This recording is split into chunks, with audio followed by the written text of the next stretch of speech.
El aire en la Toscana dorada era denso, olía a aceite de trufa y al murmullo agudo de las negociaciones exitosas. Yo, Clara Montes, a mis 72 años, me sentía un anacronismo. Mi vestido de lino simple, comprado hace 3 temporadas en oferta, contrastaba dolorosamente con los trajes italianos de $3.000 que rodeaban a mi hijo, Javier. Él, con 45 años y el cabello perfectamente engominado, era el centro del universo esa noche, alzando su copa para brindar por la nueva ronda de inversión de su startup. Mi nuera, Verónica, aplaudía con sus uñas de gel rojo sangre. Yo estaba allí como un accesorio requerido, la madre devota y algo senil cuya presencia validaba su imagen de hombre de familia. Mi rol era simple: aplaudir en silencio y no hacer preguntas. Verónica me lanzó una mirada cortante, apenas un movimiento de sus ojos hacia mi vaso de agua, que estaba vacío. Entendí la orden sin palabras. Me levanté, mis articulaciones protestando en silencio. Mis manos, manchadas por la edad y deformadas ligeramente por la artritis, tomaron la pesada jarra de cristal tallado. El hielo tintineó. Al inclinarme sobre el hombro de Javier para servirle, tratando de no interrumpir su discurso sobre sinergias disruptivas, mi pulso falló. Quizás fue el peso de la jarra, o quizás el peso de los últimos 20 años. El agua helada se derramó en un torrente silencioso, cayendo en cascada sobre la manga de su chaqueta de diseñador, empapando instantáneamente una pila de documentos cruciales sobre la mesa de caoba pulida. El silencio fue absoluto. El murmullo del restaurante se evaporó, reemplazado por un vacío agudo. Javier se puso de pie de un salto, tan abruptamente que su silla de terciopelo golpeó el suelo de mármol con un ruido sordo y feo. Su rostro, que segundos antes brillaba con arrogancia y éxito, se contrajo en una máscara de furia lívida. Los socios, hombres que manejaban millones, de repente no sabían dónde mirar. Verónica, siempre la actriz, ahogó un grito, teatral, y se cubrió el rostro con las manos. «¡Ay, mamá, por Dios!», suspiró. Yo no me moví. El calor de la vergüenza ajena me subía por el cuello, pero mi espalda permaneció recta. Mi única reacción fue observar cómo el agua se absorbía lentamente en el papel. Mi mirada, la mirada de la auditora jubilada que fui durante 40 años, se fijó en esos papeles mojados. La tinta azul de las firmas comenzaba a correrse, pero el logo en la esquina superior derecha era perfectamente nítido, grabado en relieve. Innovaciones Tech Futura S.A. Ese nombre. No era la primera vez que lo veía. Era el mismo nombre que figuraba en los extractos bancarios que Javier me hacía firmar por trámite. La misma empresa registrada legalmente a mi nombre. La misma que, según él, apenas sobrevivía. Y ahora, aquí estaban, celebrando una ronda de inversión en un restaurante donde una sola botella de vino costaba más que mi asignación mensual de $100. Algo hizo clic en mi cerebro. Un clic frío y metálico. Javier ni siquiera intentó moderar su voz. La humillación, para ser efectiva, debe ser pública. «Pero mira lo que haces, inútil», escupió las palabras. El veneno en su tono hizo que un mesero cercano se congelara. «Toda la vida igual. ¿No puedes hacer nada bien? Arruinas todo lo que tocas». Arrancó los papeles empapados de la mesa, sacudiéndolos con violencia, como si quisiera sacudirme a mí. Luego se giró. Sus ojos azules, los mismos ojos de mi difunto esposo, me taladraron con un desprecio gélido. «Ya vete a vivir tu vida, vieja, y deja de estorbarnos, vieja. Estorbo». Las palabras quedaron suspendidas en el aire acondicionado del lujoso salón. No lloré, no supliqué perdón, ni siquiera parpadeé. En ese instante, la niebla de culpa materna que había nublado mi juicio durante décadas se disipó. Sentí una claridad helada, una calma estratégica que reconocí de mis viejos días de auditoría, justo antes de encontrar el fraude. Me agaché lentamente, no para limpiar su desastre, sino para recoger los trozos de hielo del suelo. Tomé la servilleta de lino blanco de mi regazo y sequé la mesa metódicamente. Luego, levanté la mirada, sosteniendo la suya sin miedo. El restaurante entero contenía la respiración. Con una voz serena, tan baja que tuvo que inclinarse para oírme, le dije: Tienes razón, Javier. Es exactamente lo que haré. Dejé la servilleta húmeda sobre la mesa, al lado de su copa de vino intacta. No recogí mi bolso, que contenía solo un pañuelo usado, y las llaves de una casa que ya no sentía mía. No recogí mi abrigo ligero. Simplemente me di la vuelta y comencé a caminar hacia la salida, pasando entre las mesas de los otros comensales que fingían no mirar. Cada paso sobre el mármol pulido era deliberado, firme. Podía sentir la mirada furiosa de Verónica perforando mi nuca y la confusión palpable de los socios. Javier se quedó paralizado, con los papeles mojados goteando en su mano, quizás sorprendido por mi sumisión, o quizás por la absoluta falta de lágrimas. Él no entendió que no me estaba rindiendo. Estaba declarando la guerra. Al cruzar las pesadas puertas de roble de la Toscana dorada, el aire frío de la noche de octubre me golpeó el rostro. Fue como despertar de un largo sueño febril. La humillación pública no fue un final, fue el catalizador. Javier había cometido su primer error táctico. Me había llamado inútil, mientras olvidaba que la vieja que acababa de descartar era la única propietaria legal de Innovaciones Tech, Futura S.A., y de la casa de 1.8 millones de dólares donde él dormiría esa noche. El juego había comenzado. Cuéntame en los comentarios desde qué ciudad estás viendo cómo esta historia comienza. Si crees que la dignidad no tiene precio, apoya este video con tu like para que llegue a más personas que necesiten escucharlo. Mi caminata desde el restaurante no fue la de una víctima huyendo, fue la de una auditora dirigiéndose al archivo.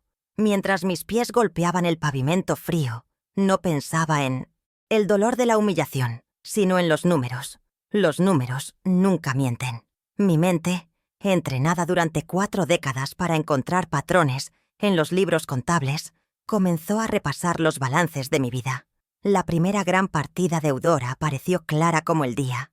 1998. Javier había sido aceptado en una universidad privada en el extranjero, una escuela de negocios de élite que costaba una fortuna.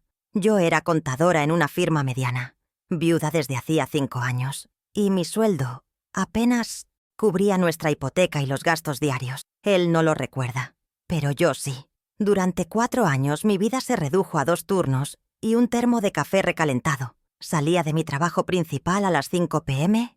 y conducía mi viejo auto hasta una pequeña oficina de importación en el centro, donde trabajaba como contadora freelance hasta la medianoche, revisando manifiestos de carga y facturas. Los fines de semana, en lugar de descansar, los pasaba haciendo declaraciones de impuestos para pequeños comerciantes. Fueron 1460 noches de sueño interrumpido, de fatiga tan profunda que a veces me quedaba dormida sobre el teclado. Todo para transferir, cada semestre, los $15,000 de la matrícula. Un total de $120,000 que pagaron por el título que él ahora usaba para llamarme inútil. Luego vino su primer gran emprendimiento, en 2017. Una plataforma digital que, según él, revolucionaría la logística. Fracasó en menos de 18 meses. Pero para que esa idea siquiera naciera, necesitaba capital inicial. Vino a mí, con sus ojos azules llenos de promesas, hablando de proyecciones y escalabilidad. Me dijo que el banco se reía de él, pero que yo, su madre, era la única que podía entender su visión. Y yo le creí. Para conseguirle esos $400,000, vendí mi casa familiar. No la casa donde vivíamos con él, sino mi casa de soltera, la propiedad de 300 metros cuadrados que mis padres me habían heredado, mi único patrimonio real, mi seguridad. Se la entregué en un cheque certificado. Él usó ese dinero para alquilar oficinas lujosas con paredes de cristal y comprar muebles de diseño escandinavo. La empresa colapsó porque, como descubrí después, gastaba más en relaciones públicas y cenas caras que en desarrollo de software. Cuando le pregunté qué había pasado con mi dinero, con mi herencia, se rió. Mamá, así son los negocios. Alto riesgo, alta recompensa. No entiendes de estas cosas modernas. Esa fue la primera vez que usó mi supuesta ignorancia como escudo para su incompetencia. Me sentí tonta, anticuada, pero no era ignorancia. Era confianza traicionada. Acepté la pérdida, apreté los dientes y seguí adelante, porque eso es lo que hacen las madres. Cuando nació mi nieta Isabel, hace 5 años, Verónica decidió que la maternidad no podía interferir con su agenda social. Necesitaban una niñera de tiempo completo, pero no querían pagarla. Así que, una vez más, Clara al rescate. Cada noche, durante 5 años, yo me encargaba de Isabel desde las 7 p.m. hasta que ellos regresaban, a menudo pasada la medianoche, oliendo a vino caro y perfume. Yo le daba el baño, le leía cuentos, calmaba sus pesadillas y me despertaba a las 3 a.m. con su llanto. Perdí mis grupos de lectura, mis clases de yoga y el contacto con mis amigas. Mi vida social se redujo a la cuna y la máquina de esterilizar biberones. A cambio de este servicio de guardería de tiempo completo, que fácilmente habría costado $2,000 al mes, yo vivía en la habitación de meus mientras huéspedes de la casa que, irónicamente, estaba a mi nombre. Fue una transacción silenciosa. Yo les daba mi tiempo y mi libertad, y ellos me daban un techo y la sensación de ser necesaria. Verónica justificaba su ausencia diciendo que estaba construyendo redes de contacto para la nueva startup de Javier. «Es un sacrificio que todos hacemos, Clara», me decía mientras se probaba un vestido nuevo frente al espejo de cuerpo entero. Pero yo era la única que sacrificaba. Ellos solo invertían en su propio placer. El control financiero fue el siguiente paso. Comenzó sutilmente. Javier sugirió unificar las cuentas de la casa para facilitar la contabilidad. Luego me dijo que manejar efectivo era inseguro para una persona de mi edad. Finalmente, la procuración. Recuerdo la escena vívidamente. 15 de mayo de 2022, el día después de mi cirugía de reemplazo de cadera. Yo estaba convaleciente en la cama, confundida por los analgésicos. Javier entró con una pila de papeles y un bolígrafo. «Mamá, necesito tu firma para unos trámites del seguro de salud. Cosas de rutina». La letra pequeña estaba borrosa por la morfina. Confié. Firmé donde él señaló. No era un trámite de salud, era un poder notarial general. Con esa firma, le di control absoluto sobre Innovaciones Tech Futura, S.A., la empresa que fundamos con el dinero de mi casa vendida y que, por consejo de mi antiguo abogado, se había puesto a mi nombre para protegerme de las deudas de su primer fracaso. Él se convirtió en el gerente general con plenos poderes, y yo, la dueña del 100% de las acciones, me convertí en su empleada sin sueldo. Mi acceso a las cuentas bancarias fue revocado por seguridad. En su lugar, Javier me asignó una mesada semanal de $100. $100 para la mujer que había financiado su vida entera. Si necesitaba más para medicinas o ropa, tenía que pedírselo a Verónica, quien anotaba cada gasto en una libreta. El microabuso se volvió diario. Un goteo constante diseñado para erosionar mi confianza. Cuando intentaba preguntar sobre los balances de la empresa, Javier suspiraba con exasperación. «Mamá, por favor, te lo he dicho. Tú no entiendes de capital de riesgo, de burn rate, de rondas semilla. Es complicado». Me trataba como a una niña tonta, a pesar de que yo había auditado empresas multimillonarias cuando él apenas aprendía a sumar. Usaban mi edad contra mí, confundiendo mi jubilación con senilidad. Me convencieron de que el mundo moderno era demasiado rápido para mi mente analógica y que mi única función útil era servir café y cuidar a la niña. Y luego estaba el miedo a la soledad, el arma más poderosa que tienen los hijos ingratos. Lo usaban con precisión quirúrgica. «¿Qué harías sin nosotros, mamá?», preguntaba Verónica con falsa dulzura. «Terminaría sola en un asilo». Javier era más directo. «Si no fuera por mí, estarías en un departamento horrible y triste, viendo televisión todo el día. Deberías estar agradecida de que te dejamos ser parte de nuestras vidas». Ese era el precio de la compañía. Mi silencio, mi dinero y mi dignidad. Me hicieron creer que mi valor estaba condicionado a mi utilidad para ellos. Pero mientras caminaba hacia el Hotel Regis esa noche, con los $5,000 que había logrado ahorrar de mi jubilación personal, esa cuenta secreta que mantuve, por si acaso, supe que el miedo se había ido, reemplazado por una ira fría y calculadora. No estaba sola. Estaba acompañada por 40 años de experiencia contable. No estaba yendo a un asilo. Estaba yendo a mi primera reunión estratégica. Ellos creían que yo no entendía de negocios modernos, pero habían olvidado que yo entiendo perfectamente de contratos, de propiedad y, sobre todo, de fraude. Y la inútil acababa de empezar su auditoría final. La casa donde vivían tan cómodamente, esa mansión de 1.8 millones de dólares en el barrio más exclusivo, era mi activo más grande. La compré yo, con las ganancias de mis inversiones de toda la vida, mucho antes de 1900 que Javier soñara con ser CEO. Ellos vivían allí bajo un acuerdo de comodato, un préstamo de uso gratuito que yo, en mi generosidad ciega, les había otorgado. Un documento que, recordé de repente, tenía cláusulas de rescisión. Javier, en su arrogancia, nunca se había molestado en leer la letra pequeña de los documentos que yo sí había leído. Él creía que la casa era suya por derecho. Estaba a punto de descubrir cuán equivocado estaba. Mi habitación en el Hotel Regis, la número 804, era impecable, impersonal y estaba pagada con mi propio dinero.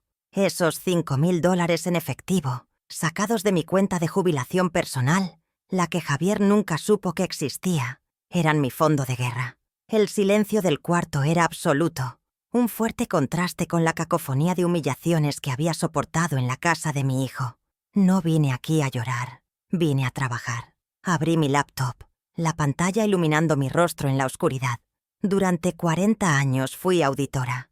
Mi trabajo no era solo sumar números, era encontrar la historia oculta detrás de ellos. Y la historia de Innovaciones Tech Futura S.A. apestaba a fraude. La primera noche fue larga. No dormí. En lugar de contar ovejas, repasaba mentalmente los últimos 5 años de mi vida, buscando inconsistencias. La celebración en la Toscana dorada, por una nueva ronda de inversión, no cuadraba con las constantes quejas de Javier sobre la falta de liquidez, las mismas que usaba para justificar mi mísera asignación de $100. Mi instinto me decía que el problema era más profundo que la simple ingratitud. El problema estaba en los papeles, pero para conseguirlos necesitaba ayuda legal de primer nivel, alguien que no se asustara por el prestigio social de mi hijo. Necesitaba a la doctora Alicia Fernández, una abogada especializada en litigios corporativos, conocida como el bisturí, por su precisión para diseccionar empresas fraudulentas. A las 8:00 a.m. en punto, marqué su número. Su secretaria intentó darme cita para la próxima semana. «Dígale a la doctora Fernández», dije con la voz serena de quien cierra una auditoría, «que soy Clara Montes. Soy la única dueña de una empresa de tecnología cuyo gerente general, que es mi hijo, está desviando fondos. Él cree que estoy senil. No lo estoy. Necesito verla hoy». Hubo un silencio. Un minuto después, la voz de acero de la doctora Fernández llenó la línea. 9:30 a.m., en mi oficina. Traiga todos los documentos que tenga. Colgué. El problema era que yo no tenía nada. Los documentos estaban todos en la casa, y yo acababa de ser expulsada públicamente de ella. En la oficina de la doctora Fernández, un espacio minimalista de vidrio y acero, con vistas a la ciudad, le conté todo. La universidad de $120.000, la venta de mi casa por $400.000 y la humillación en el restaurante. Ella escuchó, sus dedos entrelazados sobre un escritorio impecable. No mostró compasión, mostró interés profesional. Clara, la historia es trágica, pero legalmente irrelevante. Necesito hechos. ¿Cómo administra él la empresa si usted es la dueña? ¿Cómo accede a las cuentas? ¿Cómo planea obtener una nueva línea de crédito sin su firma? Y entonces, la recordé. La niebla de los analgésicos, la pila de papeles junto a mi cama de recuperación, la cirugía de cadera. «¿Firmé algo?», dije, el recuerdo golpeándome con náuseas. Fue el 15 de mayo de 2022, un día después de mi operación de cadera. Me dijo que eran papeles para el seguro de salud. Estaba tan dopada que apenas podía sostener el bolígrafo. El rostro de Alicia Fernández se endureció. «Necesito ese documento. Probablemente sea una procuración general, un poder notarial». Sabía que Javier no destruiría un documento tan vital. Pero, ¿dónde lo guardaría? La arrogancia es descuidada. Lo encontraría en un lugar que él consideraba tan insignificante como a mí. Mi antiguo escritorio de caoba. Ese escritorio, una reliquia de mi carrera, había sido relegado a un rincón del garaje, y sus cajones ahora se usaban para guardar trapos de limpieza y aceite para autos. Conseguir ese documento era mi primera misión. Sabía que no podía entrar yo misma. Usé la única arma que ellos mismos me habían dado. Mi supuesta fragilidad. Llamé a la casa. Verónica contestó, su voz goteando impaciencia. «Clara, ¿se puede saber dónde te metiste? Javier está como loco». Mantuve mi voz temblorosa, débil. «Verónica, querida, qué pena molestar. Olvidé mis pastillas para la presión arterial, las de la caja azul. Están en el cajón, de abajo de mi viejo escritorio, en el garaje. ¿Podrías pedirle a Isabel que me las traiga al lobby del Hotel Regis? Me siento muy mareada». Colgué antes de que pudiera negarse. Poner a Isabel de intermediaria era deliberado. Verónica era demasiado perezosa para ir ella misma. Una hora después, Isabel, mi nieta de 18 años, apareció en el lobby. Sus ojos mostraban una mezcla de miedo y culpa. Me entregó la bolsa de papel de la farmacia. «Abuela», susurró, mirando por encima del hombro. Debajo de las cajas de pastillas estaba esto. Estaba escondido bajo una pila de trapos viejos. Mis dedos temblaron al tomar el sobre manchado de grasa. Era una copia al carbón. Lo llevé de vuelta a la oficina de Alicia. La prueba número 1 estaba sobre la mesa. Extendimos el documento. Procuración general amplia e irrestricta. Y allí estaba mi firma. Apenas un garabato tembloroso, casi ilegible. Al lado, la fecha notariada. 15 de mayo de 2022. Me hizo firmar mi ruina mientras me recuperaba. «Leo», dije a la abogada. Alicia Fernández actuó con rapidez. «Con esto, él puede vender, hipotecar, pedir préstamos y vaciar sus cuentas, todo legalmente a su nombre. Y las deudas que genere son suyas, Clara. Lo primero es revocar esto. Iremos a la Notaría Pública 12 esta misma tarde». A las 4:00 p.m. de ese día, firmé la revocación. El poder de Javier había sido cortado, pero él aún no lo sabía. «Ahora», dijo Alicia, guardando la copia de la revocación en un sobre timbrado, «necesitamos la prueba del abuso. Necesitamos ver qué hizo con ese poder. Necesitamos los extractos bancarios de Innovaciones Tech Futura S.A. Esos extractos estaban guardados como un tesoro en la laptop personal de Javier. Aquí es donde mi plan se volvía más peligroso. Requería una aliada interna. Requería a Isabel. Me reuní con ella en secreto en una pequeña biblioteca cerca de su universidad al día siguiente. Le mostré la copia de la procuración firmada bajo sedantes. Vi el momento exacto en que su lealtad cambió. «Abuela, él no haría eso». Lo hizo Isabel. Y ahora está usando mi nombre para endeudarse. Si esa empresa quiebra, me quitarán la casa. Tu casa, tu futuro. Sus ojos se llenaron de lágrimas de ira. Siempre deja su laptop abierta en el estudio cuando baja a cenar. La contraseña es Visionario 2024. La arrogancia de mi hijo sería su perdición. Le di un pequeño dispositivo USB, no más grande que mi uña. La carpeta se llama Impuestos 2024. Ahí guarda todo lo que considera aburrido pero importante. Esa noche esperé en mi habitación de hotel, mi corazón latiendo al ritmo del reloj. A las 9:15 p.m, mi teléfono vibró. Un mensaje de Isabel. «Hecho. El USB está en el buzón, debajo de las revistas». Salí a la noche fría, recuperé mi premio y volví corriendo a la seguridad de la habitación 804. Inserté el USB en mi computadora. La carpeta Impuestos 2024 contenía docenas de archivos PDF. Eran los extractos bancarios de los últimos 2 años. Empecé a leerlos y la sangre se me heló.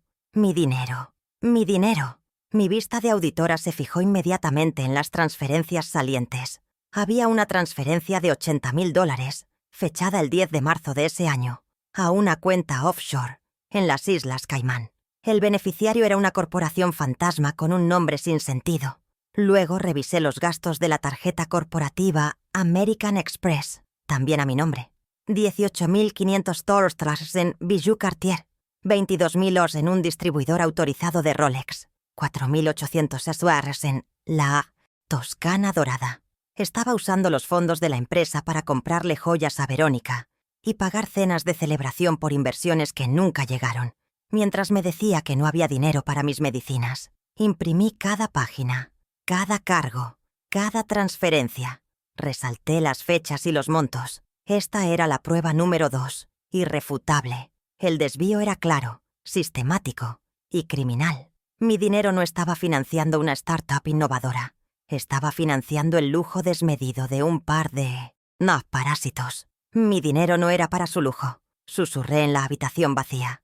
La ira que sentí era tan fría y precisa como el filo de un cuchillo. La vieja inútil acababa de encontrar el libro mayor de sus crímenes, pero aún faltaba la pieza más importante de mi patrimonio. Al día siguiente presenté los extractos impresos, ahora una pila de 2 pulgadas de grosor, sobre el escritorio de la doctora Fernández. Ella los revisó en silencio, marcando ciertas páginas con una pluma roja. Esto es malversación de fondos, Clara. Y como usted es la firmante legal de la empresa, es responsable de los impuestos impagos y las deudas laborales que él haya acumulado. El riesgo acaba de aumentar.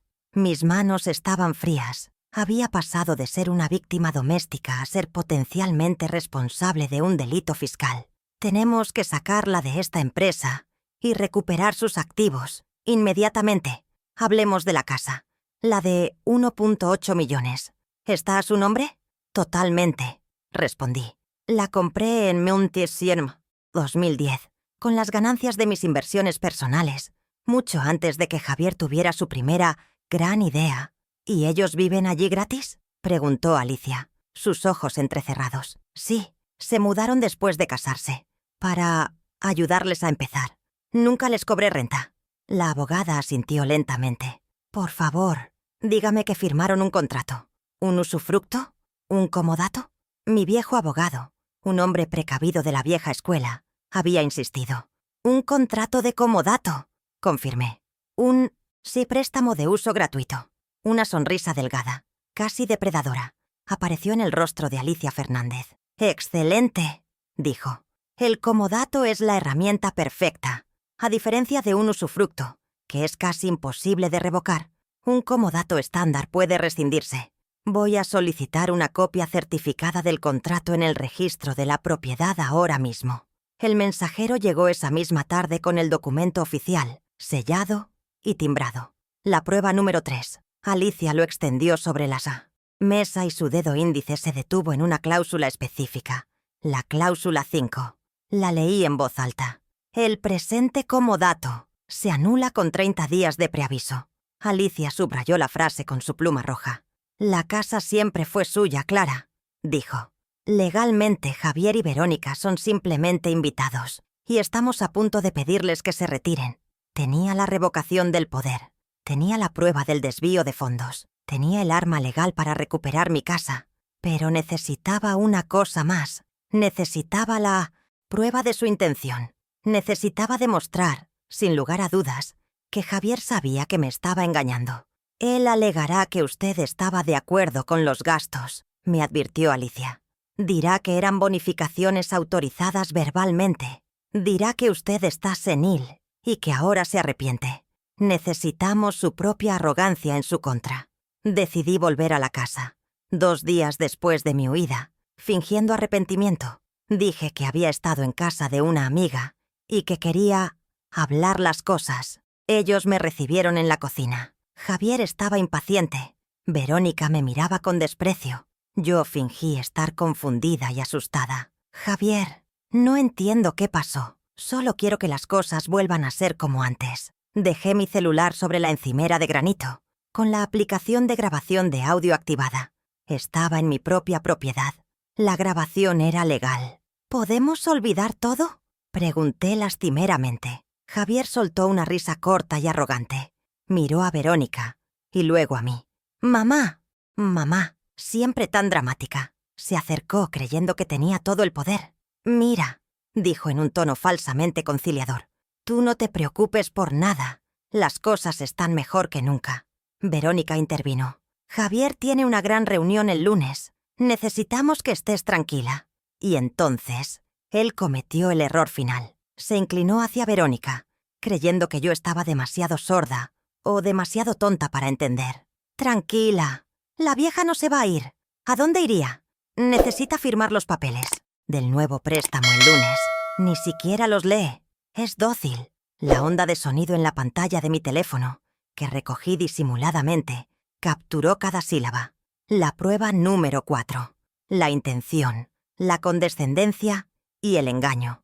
Todo en una frase. Salí de la casa una hora después, prometiendo pensarlo. En el taxi de regreso al Regis, escuché la grabación.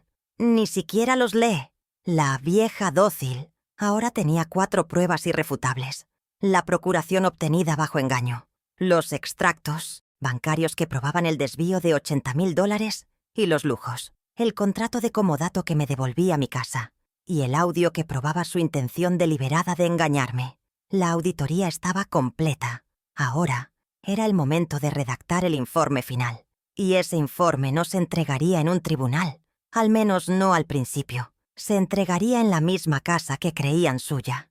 A veces, las pruebas más dolorosas no se encuentran en los documentos legales, sino en las palabras de aquellos a quienes les dimos todo. El camino para recuperar mi dignidad apenas comenzaba, y cada paso debía ser calculado. Si esta lucha por la justicia te resuena, si crees que nadie merece ser tratado como invisible, déjame saber en los comentarios qué prueba te impactó más. Tu apoyo, con un like, ayuda a que estas historias de resiliencia encuentren a otras personas que necesitan recuperar su propia voz. Continuemos. La mañana del día 4, la habitación 804 del Hotel Regis se había transformado en mi cuartel general. Sobre la cama de sábanas blancas e impecables reposaban las 4 armas de mi arsenal. La copia de la Procuración General obtenida con engaño, la pila de extractos bancarios resaltados en amarillo tóxico, el contrato de comodato de mi casa y el teléfono celular que contenía la grabación de la arrogancia de mi hijo. Ya no era solo una contadora. Me había convertido en una estratega. Durante décadas, mi trabajo fue encontrar la verdad en los números de otros. Hoy, usaría esa misma habilidad para recuperar mi vida, que había sido reducida a un pasivo en el balance general de Javier. Mi plan silencioso no se basaba en la emoción, sino en la ejecución implacable de la ley. A las 8:00 am en punto, me reuní con la doctora Alicia Fernández. Su oficina, bañada por el sol de la mañana, parecía una sala de operaciones. Extendí las pruebas sobre su escritorio de cristal. «¡Excelente!», fue todo lo que dijo, sus ojos brillando con la fría apreciación de un cirujano ante un caso claro. Ahora, ejecutamos en 3 frentes simultáneos: neutralización financiera, recuperación de activos y preparación para la confrontación. Tomó el teléfono y comenzó a dictar. El plan ya no era solo mío. Ahora tenía el respaldo de la maquinaria legal más precisa de la ciudad. El tiempo de las lágrimas había terminado.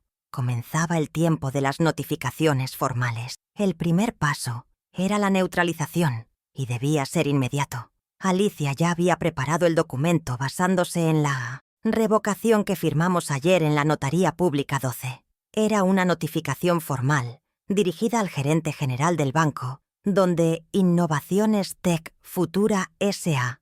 tenía sus cuentas principales. El documento era breve.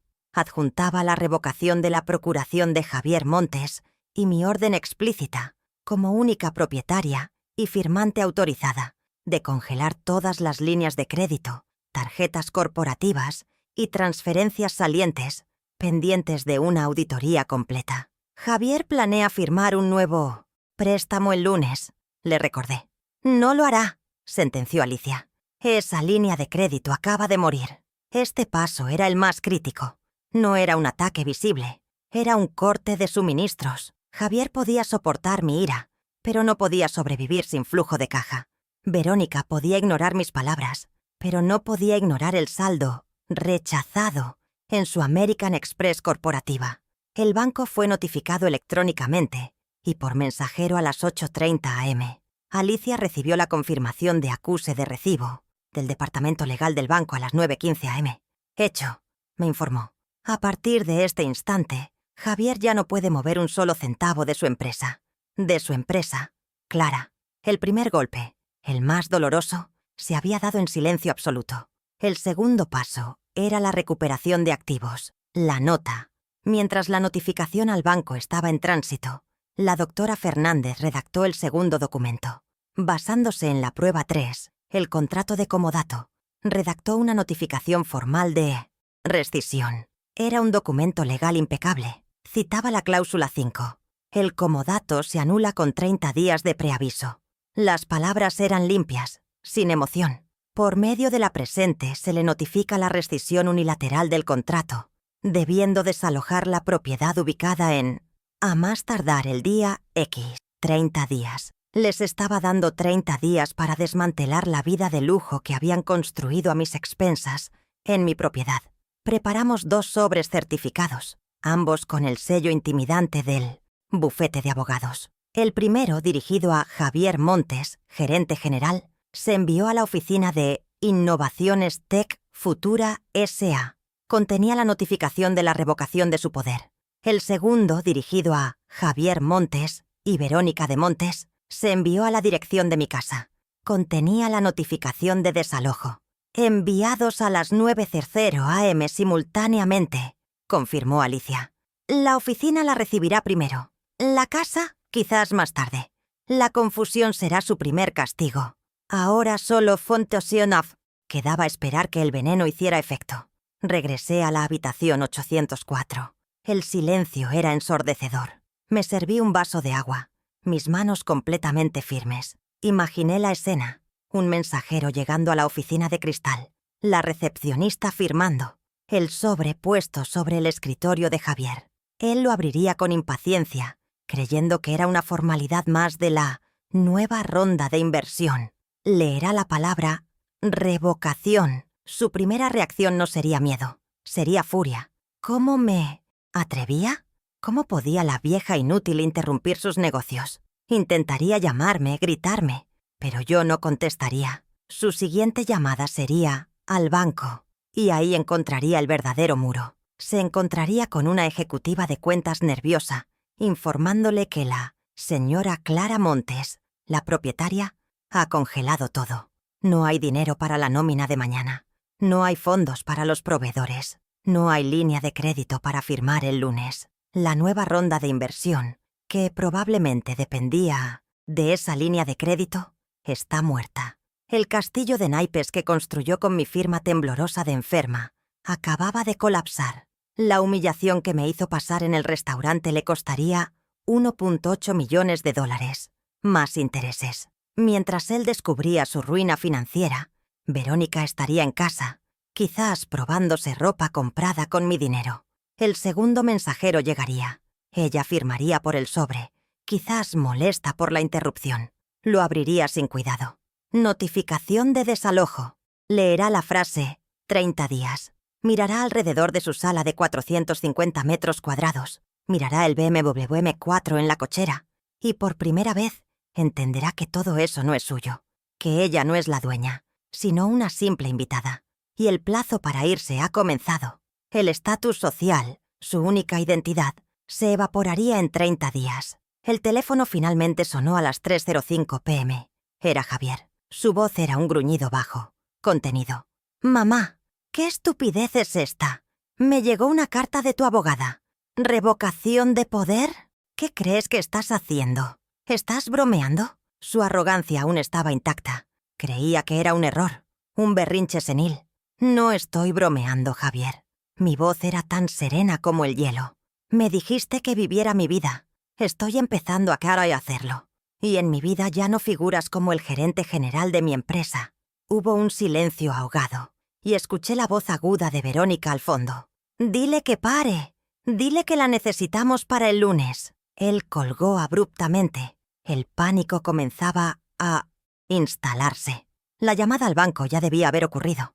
La negativa del crédito ya era un hecho. La humillación financiera era completa. Ahora solo faltaba la humillación patrimonial. Esperé. No tuve que esperar mucho.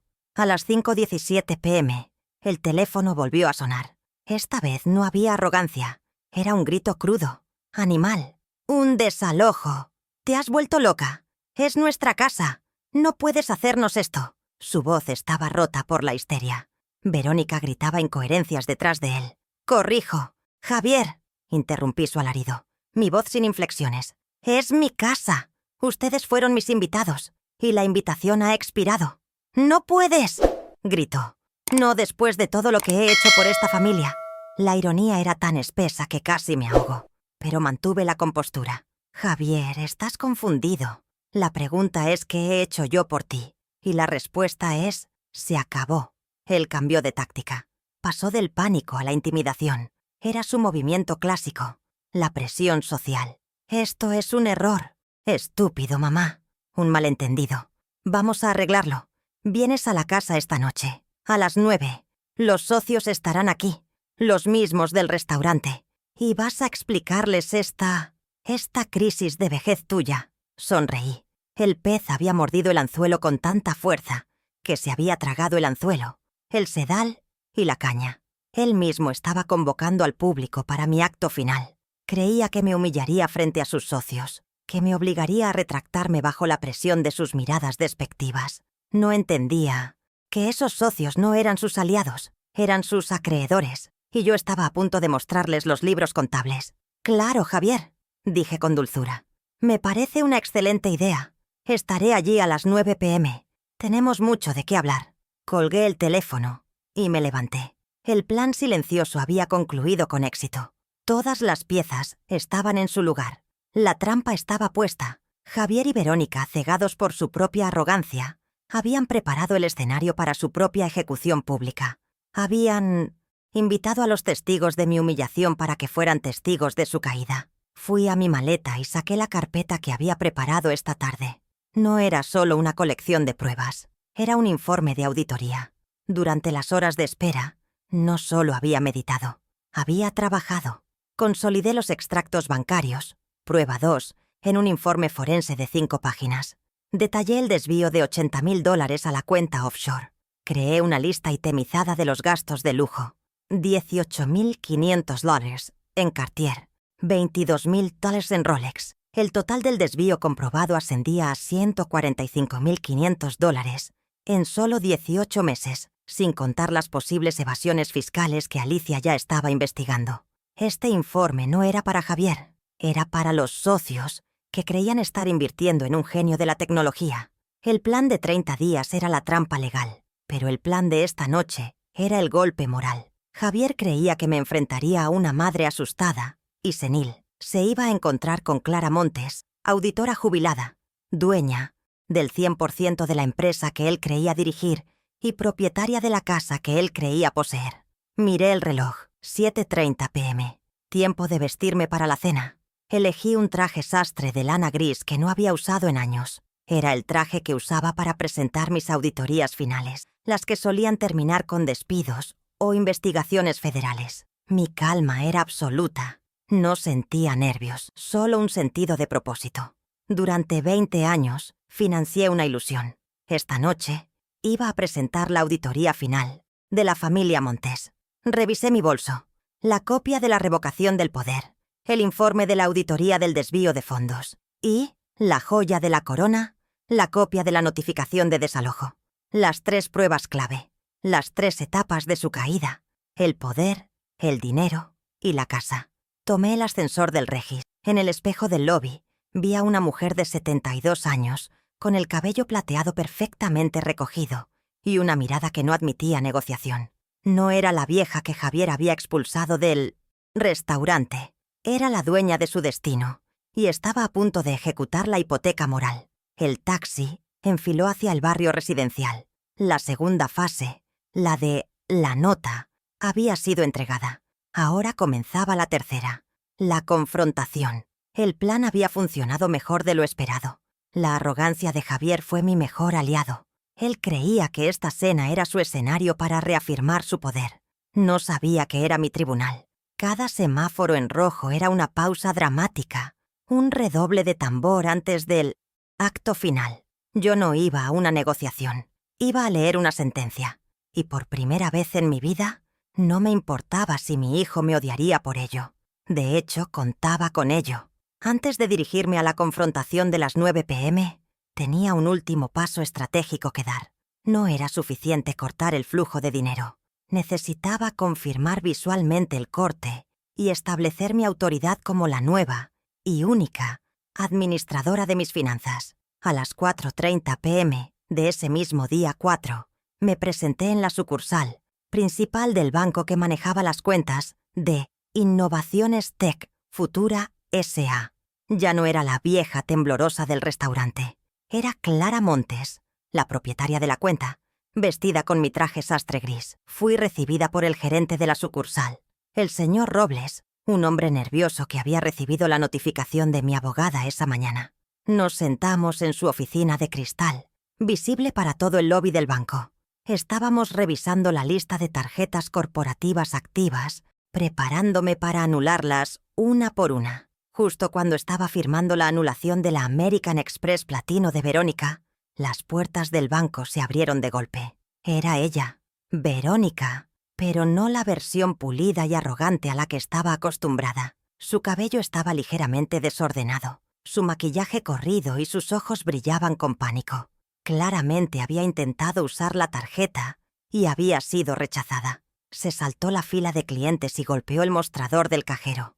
«Mi tarjeta no funciona», gritó, su voz aguda rompiendo la tranquila atmósfera bancaria. «Hay un error en su sistema. Inténtelo de nuevo. Es la cuenta corporativa de Innovaciones Tech Futura». La cajera, una joven impresionada, intentó calmarla mientras yo observaba desde la pecera de cristal del gerente. La cajera pasó la tarjeta manualmente, tecleó en su computadora y su rostro palideció. «Lo siento, señora», dijo en voz baja. «La cuenta está bloqueada. Todas las tarjetas asociadas han sido congeladas». Verónica pareció dejar de respirar. «¿Bloqueada? Eso es imposible. Mi esposo es el CEO.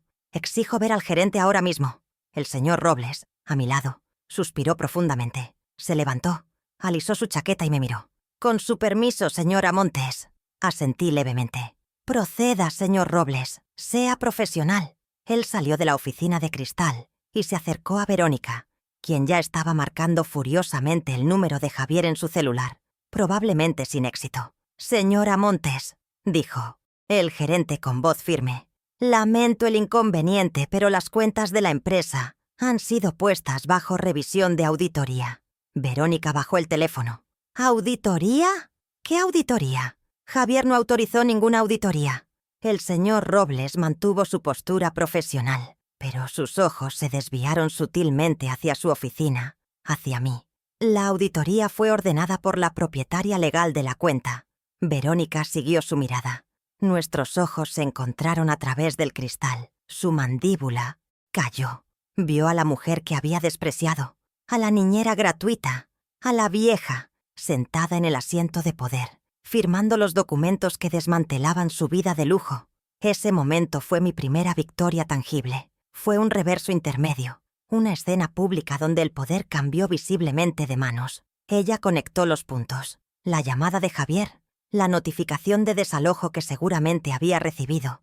Y ahora esto. El dinero, su verdadera fuente de estatus, se había evaporado. «Tú», gritó señalándome con un dedo tembloroso. «Vieja estúpida. ¿Qué crees que estás haciendo? No puedes hacer esto. Javier te destruirá». Intentó abalanzarse sobre la oficina del gerente, pero 2 guardias de seguridad del banco la interceptaron cortésmente por los codos. El lobby entero estaba en silencio, observando el espectáculo de la mujer rica perdiendo el control. Me levanté de mi silla, caminé hacia la puerta de la oficina y me detuve en el umbral, protegida por los guardias. No levanté la voz. «Señora», dije, mi voz resonando en el silencio del mármol. «Las cuentas de mi empresa están siendo aseguradas contra el fraude. Usted», enfaticé la palabra, «no tiene ninguna autorización sobre ellas. Le sugiero que se retire. Tiene asuntos más urgentes que atender, como empacar». Su rostro se contorsionó en una máscara de odio puro, una promesa de venganza que colgaba en el aire. Sabía que esta humillación pública solo aumentaría la furia de Javier. El enfrentamiento de las 9 p.m. sería aún más volátil. Los guardias la escoltaron hacia la salida, mientras ella seguía gritando amenazas. «Esto no se queda así. Los socios estarán en la casa esta noche. Vas a pagar por esto, Clara. Te arrepentirás». Las puertas de vidrio se cerraron, cortando sus gritos. El silencio regresó al banco, pero la dinámica había cambiado irrevocablemente. Los empleados me miraban con una nueva mezcla de asombro y respeto. La abuela, dócil, había mostrado sus dientes de acero. Esta pequeña victoria era crucial. Les había quitado su principal arma, el dinero, antes de la batalla final por la casa y la empresa. Regresé a la oficina del gerente para finalizar el papeleo. El señor Robles me ofreció un vaso de agua. «Ha sido intenso, señora Montes», asentí tomando un sorbo. «Fue necesario, señor Robles. Ahora, sobre esa auditoría forense, quiero los informes completos de los últimos 2 años para el viernes».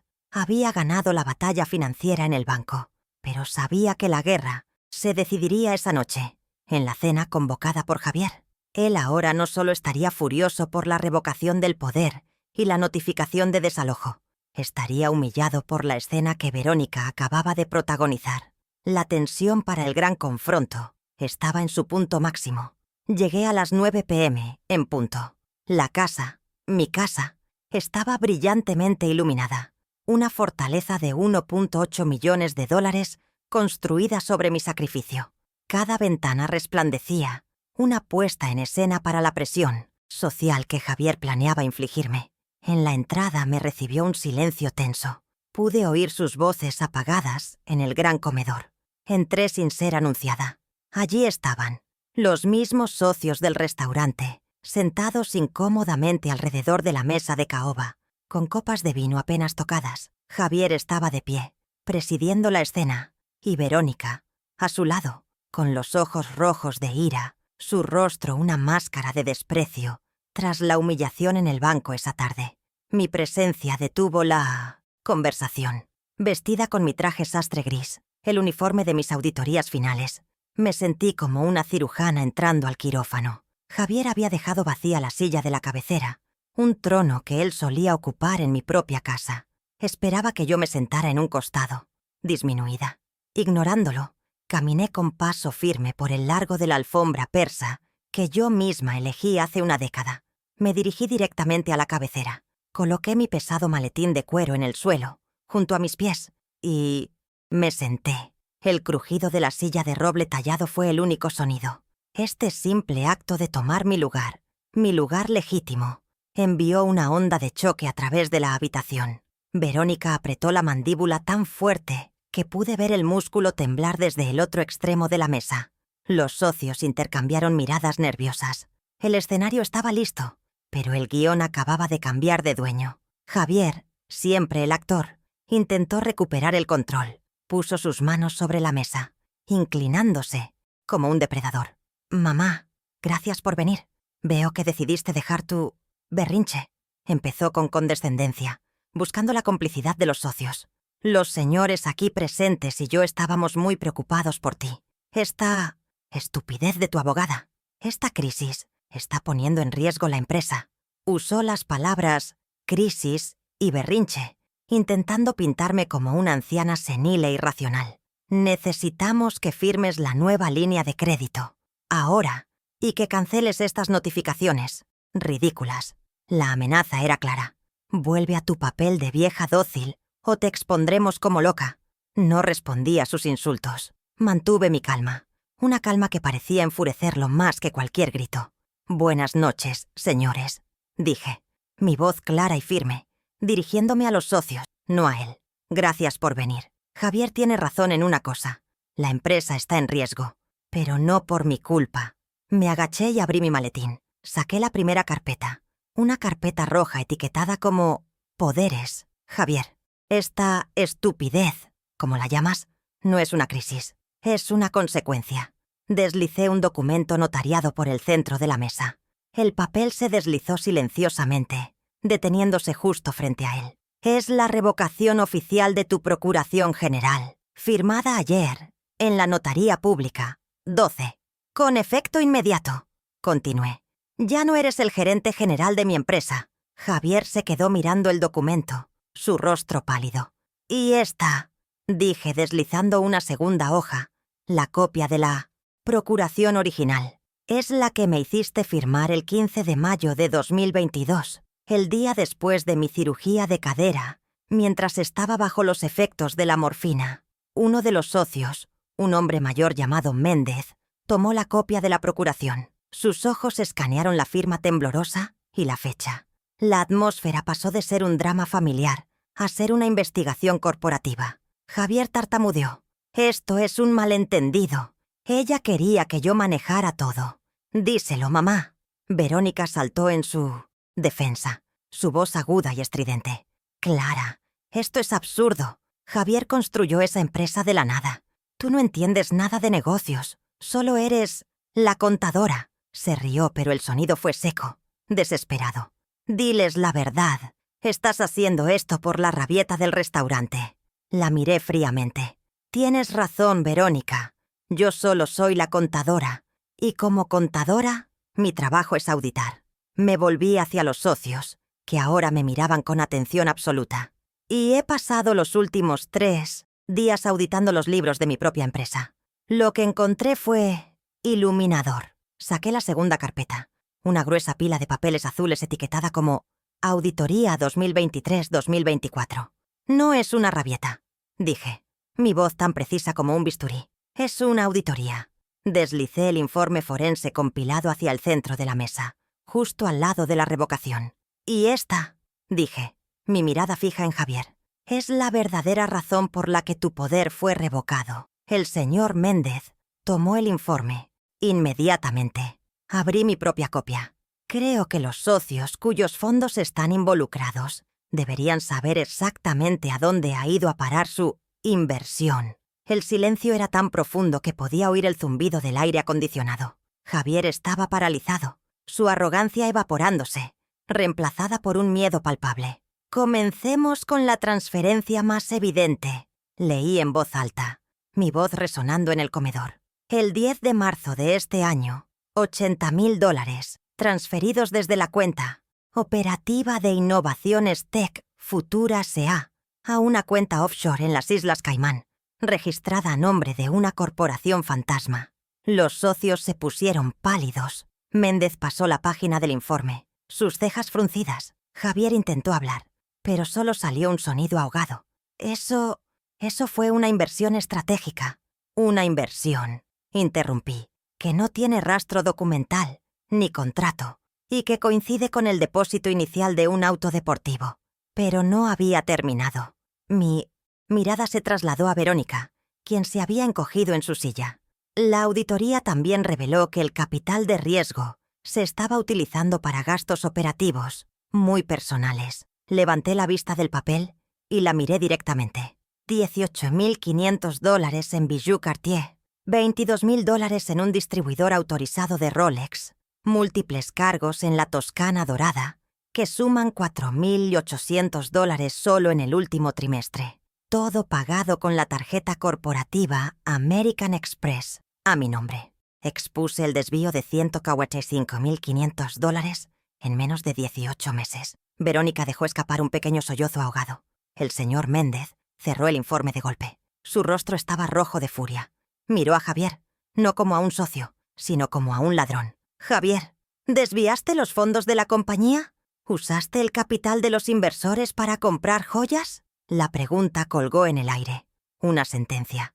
El poder en la sala se había transferido instantáneamente. Los socios ya no eran el público de Javier. Eran sus jueces. Y yo, Clara Montes, era la fiscal. «Señores», dije tomando el control, «esto es malversación de fondos». Javier finalmente explotó. No con ira, sino con desesperación.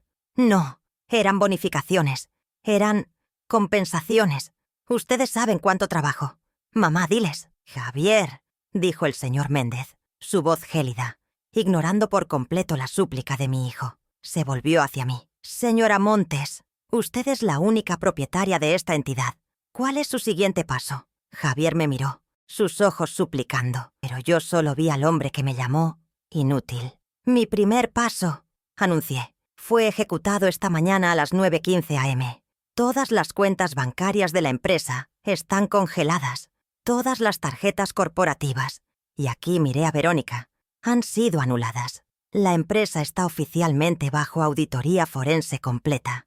No se moverá un solo centavo más sin mi firma manuscrita. Justo en ese momento, como si estuviera escrito en el guión, el teléfono celular de Verónica vibró sobre la mesa. Ella lo miró instintivamente. Era una notificación de su aplicación bancaria. Pago rechazado. Su intento de pagar alguna compra online, o quizás la cena a domicilio que planeaba para mañana, había fallado en tiempo real. Levantó la vista, sus ojos llenos de pánico. El corte financiero era real, inmediato y absoluto. Había perdido su poder. Javier lo vio. Vio la reacción de los socios y supo que había perdido la empresa. Su mundo colapsó. La arrogancia se quebró, dando paso al pánico de un niño atrapado. «Mamá, mamá, por favor», gimió. «No puedes. Es mi vida. Es mi familia. Lo hice por nosotros. Por Isabel. ¿Qué vamos a hacer? ¿A dónde iremos?» Se estaba humillando, pero no por remordimiento, sino por miedo a la pérdida. Verónica lloraba abiertamente, no por mí, sino por su tarjeta de crédito. La escena era patética, y yo no sentía nada, solo el frío cierre de un libro contable. «Me alegra que preguntes eso, Javier», dije, mi voz sin rastro de emoción. Me incliné hacia mi maletín por última vez. «Me diste una orden muy clara en el restaurante, delante de todos tus socios. Me gritaste, ya vete a vivir tu vida, vieja, y deja de estorbarnos». Saqué el tercer y último sobre, el que le había llegado por mensajería certificada esa mañana. «Y eso es exactamente lo que estoy haciendo, hijo. Estoy viviendo mi vida». Dejé caer el sobre la mesa. Era la notificación de desalojo. «Y he descubierto que en mi vida ya no caben tus deudas. Ya no cabe tu crueldad. Y...» Hice una pausa dramática. «Tampoco caben ustedes en mi casa». Los ojos de Javier se abrieron de par en par. Su respiración se detuvo. La conexión final se hizo en su cerebro. La revocación, el dinero, la casa. Todo era un plan coordinado. «Esta casa», expliqué con calma, como si dictara un informe, «fue comprada por mí, Clara Montes, en 2010. Está mi nombre. Ustedes viven aquí bajo un contrato de comodato, un préstamo de uso gratuito». Deslicé una copia del contrato. «Prueba 3. Y esa», señalé el sobre que él se negaba a tocar, «es la notificación formal de rescisión, citando la cláusula 5. Esa es la nota que recibieron hoy. Tienen exactamente 30 días naturales para desalojar mi propiedad». El control de Javier se desintegró. La máscara de CEO, de hijo exitoso, se disolvió en pura rabia animal. «No», rugió, un sonido gutural que hizo saltar a los socios. «Vieja maldita, no te atreves. Es mi casa. He vivido aquí 15 años. Te destruiré». Con un movimiento violento, barrió su lado de la mesa. Copas de vino, platos de porcelana y cubiertos de plata volaron por los aires, estrellándose contra el suelo de mármol con un estruendo ensordecedor. Verónica gritó, encogiéndose, mientras los socios retrocedían de sus asientos, salpicados de vino tinto como si fuera sangre. Yo no me moví. No me inmuté ante su violencia. Esperé a que su rugido se apagara en un jadeo. Luego, en el silencio roto solo por los sollozos de Verónica y el tintineo del cristal roto, hablé. «No es tu casa, Javier. Nunca lo fue». Mi voz era baja, pero cortó el aire. «Y esta no es una negociación. Es una notificación». Me levanté lentamente, recogiendo mis carpetas y guardándolas metódicamente en mi maletín. El sonido de los cierres de latón al cerrarse fue definitivo. «Es legal», dije, mirando sus ojos inyectados en sangre. «Es irrevocable, y es la consecuencia directa de tus elecciones». Miré a los socios que estaban de pie, horrorizados por la escena. «Señores, mi abogada, la doctora Fernández, los contactará mañana a primera hora para discutir la liquidación ordenada de la empresa o una posible reestructuración bajo mi administración directa. Sus fondos serán protegidos». El señor Méndez solo asintió, su rostro sombrío. Me giré. «Javier, Verónica, 30 días». Y con eso di la vuelta y caminé hacia la puerta principal. No corrí. Caminé con la misma dignidad que ellos habían intentado arrebatarme. Dejé atrás el comedor destrozado, el olor a vino derramado y los gritos histéricos de mi hijo, que ahora golpeaba la pared, llamándome con nombres que ya no podían herirme. La tríada de consecuencias era completa.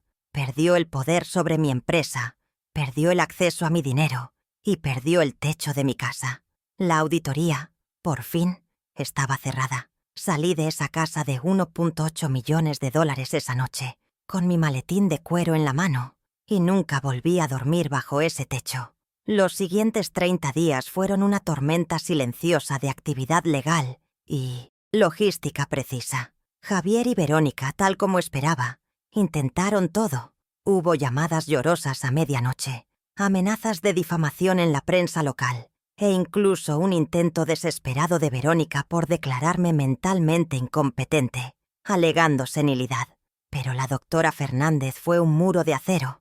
Cada moción fue contrarrestada con hechos fríos: los extractos bancarios del desvío de $80,000, la grabación de audio donde admitía el engaño de los préstamos, y la opinión furiosa del señor Méndez y los otros socios, quienes apoyaron mi administración total para liquidar la empresa, ansiosos por recuperar lo poco que quedaba y cortar lazos con el fraude de Javier.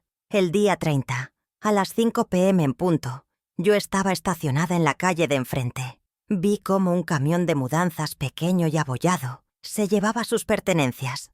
No había BMW M4 para remolcar. Ese, al estar a nombre de la empresa, ya había sido incautado y vendido en una subasta para pagar parte de las deudas laborales. Verónica supervisaba la carga, su rostro pálido y tenso, irreconocible sin su armadura de lujo. Javier no estaba a la vista. A las 6:15 p.m., el camión se fue. Un asistente de mi abogada entró, confirmó que la propiedad estaba vacía y me entregó las llaves. Sostuve el metal frío en mi mano. No entré. No necesitaba hacerlo. La casa estaba vacía de ellos, y eso era todo lo que importaba. Poner un pie dentro de esa mansión de 450 metros cuadrados se sentía como visitar una tumba lujosa. Cada habitación guardaba el eco de una humillación, de un sacrificio no reconocido. El comedor, donde ocurrió la confrontación, todavía tenía las manchas de vino tinto en la alfombra persa. Se negaron a limpiarlas por puro despecho. No pasé ni una hora allí. Llamé a un agente inmobiliario esa misma tarde. «Véndala», le dije. «Véndala rápido. No me importa el precio de mercado. Quiero el precio de mi libertad». Se vendió en menos de 2 semanas, por el precio total de 1.8 millones. El dinero no me trajo alegría, me trajo cierre. Era la restitución material de los $120,000 de su universidad, los $400,000 de mi herencia y los 5 años de mi vida que pasé como su niñera no remunerada. Liquidar Innovaciones Tech Futura S.A. fue el trabajo más sucio. Como había temido, Javier no solo había robado, sino que también había sido un gerente incompetente. La auditoría forense completa reveló deudas laborales, impuestos federales impagos y contratos inflados con proveedores amigos que sumaban casi $250,000, mucho más allá de los $145,500 que había desviado para sus lujos. Usé una parte del dinero de la venta de la casa para cubrir cada centavo. Pagué a los empleados despedidos sus liquidaciones completas, saldé las deudas fiscales y cerré la empresa limpiamente. Fue mi último acto de contabilidad. No lo hice por Javier, lo hice por mí. Mi nombre, Clara Montes, estaba en cada uno de esos documentos. Y si algo aprendí en mi carrera, es que una auditora siempre limpia sus libros. Mi nueva vida comenzó en un departamento de 80 metros cuadrados en el centro, con un pequeño balcón que da a los árboles de jacarandá y un teatro antiguo. Es menos del 20% del tamaño de la mansión y 1000 veces más grande en dignidad. Pagué por él en efectivo.